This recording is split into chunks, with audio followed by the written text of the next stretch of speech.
Боцог төлөөлөгч асуулт санал. 1 2.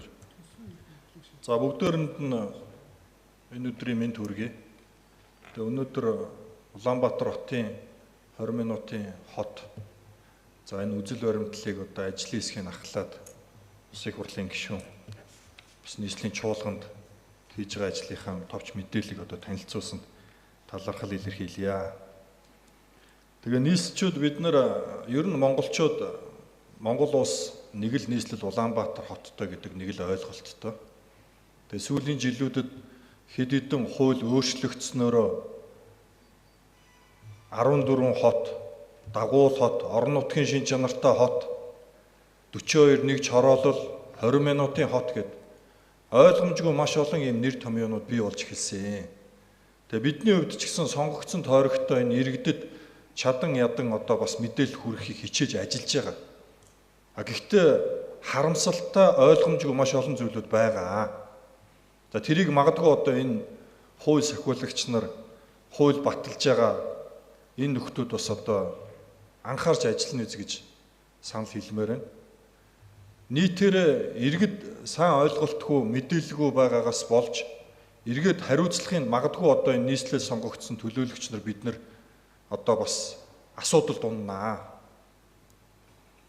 Тийм учраас энэ тал дээр одоо бас илүү түлхүү анхаарлаа хандуулад ажиллана үзье. Ер нь бол Улаанбаатар хот төлөвлөлтийн хувьд бол одоо тэг зогссон гэдгийг бүгд л мэдж байгаа шүү дээ, хүлээн зөвшөөрж байгаа. Гэхдээ бид нар хэн хэрхэн яаж хэрэгжүүлэх үү?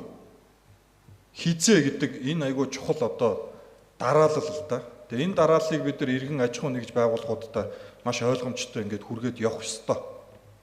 За өнөөдрийн хувьд бол та хэдийн танилцуулсан таны одоо ажлын хэсэг ахлаад танилцуулсан энэ одоо үзэл баримтлал бол бас учир дутагдaltaй зүйлүүд байна. Магадгүй одоо нийслэлийн тодорхой байршил дээр газар чөлөөлсөн, жишээлбэл сэлэв дээр 120 га газар чөлөөлж байгаад энэ 20 минутын одоо алхаад юм уу дугуугаар хүрээд очихын үйлчилгээг авч болох үйс боломжтой гэж ингэж харж байгаа. Илүү одоо гэр оруулж эхлэв. Гэтэл өнөөдрийг хүртэл төлөвлөлтгүйгээр явж ирсэн байшин ороолыг бид нар яах юм бэ? Жишээлбэл Баянзүрх дүүргийн 26 дугаар хороо, 36 дугаар хороо. Одоогийн байдлаар 40 мянга гарцсан хүн амтай. Хуучин бол 26 дугаар хороол гэж нэрлэдэг байсан. Хэвтээ тэнглэхийн 2 замтай, босоо тэнглэхийн 2 захтай 2 замтай. Энд өнөөдөр яг тэр хороолол дунд төрийн өмчийн нэг ширхэг сургууль байхгүй. Тэгээ тэнд энэ 20 минутын хотын төлөвлөлт яаж хэрэгжих юм бодит амьдрал дээр? Тэнд сургууль цэцэрлэг барих газар байгаа мó? Төрийн байгууллага барих, эмнэлэг сургууль цэцэрлэг барих одоо тэр газрууд нь байгаа мó? Яаж одоо хэрэгжүүлэх юм? Нэг бол бид нар одоо энэ төсөв дээрээ тавиад энэ үнэтэй газруудыг чөлөөлж аваад объектуудыг худалдаж аваад ингэж явах юм уу? Энэ хэсэг чинь ер нь их ойлгомжгүй байна.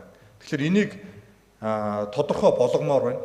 За дээрэс нь гэр хороололт гэхлээр жишээлбэл би Баянзүрх дүүргийн 2 дугаар хороо, Дарихын 2 дугаар хороог хэлье. Өнөөдөр 16 мянган хүн амтай. Тэнд ерөнхий боловсролын 3000 гаруй хүүхэд байна. Төрийн өмчийн бас сургуульгүй. Нэг сургууль баригдаж байгаа. Гэхдээ 6 жил болж байна. 6 жил болж байна. Тэг ингээд нөө бидний яриад байгаа энэ нэг баахан бичиг цааснууд маань нэг юм тунхагийн шин чанартай болоод цаас болоод дараачийн 4 жил дараачийн одоо тэр засаг төр одоо ямар бодлого үүдээ ингээд нэг болонд ингээд хаягдаад өнгөрчих үедээ гэдэг ийм одоо болгоомжлол санаа зовнил байна.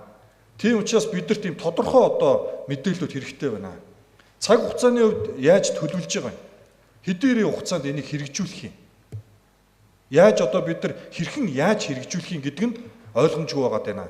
Дээрэс нь одоо бид нар энэ саяхан одоо бас батлаад яваад байгаа энэ хот тосгоны тухай хуулийн дээр энэ яаж уялдж байгаа юм бэ? Энэ ямархуу байдлаар ингэж одоо энэ 20 минутын хот маань уялдж байгаа юм бэ? За бидний төсөөлж байгаагаар бол энэ гэр ороололт бол газраа чөлөөлөөд магадгүй одоо энэ 20 минутанд төрийн нийгмийн одоо бүхий л одоо үйлчлэгийг авах боломж бол бүрдчих байх гэж ингэж хараад байгаа. Байшин ороололт энэ маань яаж явах вэ гэдгийг л одоо ойлгомжтой тодорхой болгомоор байна. За тэгээд ээлжид 3 дугаар хуралдаан баяр дарга.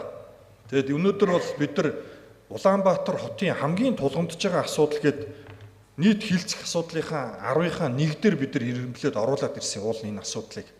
Тэгээ бидний байж байгаа байдал маань нэг ийм алаг цоог нэг иймэрхүү байдалтай байгаад байгаа.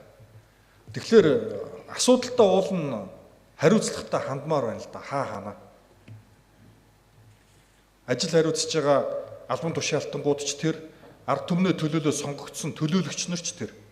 Ажлын хэсэг энэ ч өнөөдөр бас чухал юм уулан танилцуулж байна. Бид нар бас бодиттой санал шүүмжүүдэд хэлээд энэ хэд маань цаашдаа ажил хэрэг болоод явах ёстой. Гэтэл ингээд нэг ийм алаг цоог эрт одоо 50% хүрч ийн үгүй гэмээр ингээд харагдаж шít. Тэгэхээр асуудал бид нар ингээ хаана нэг иймэрхүү байдлаар хандмааргүй байна гэдэг одоо шүүмжлэлийг илэрхийлье. Баярлалаа.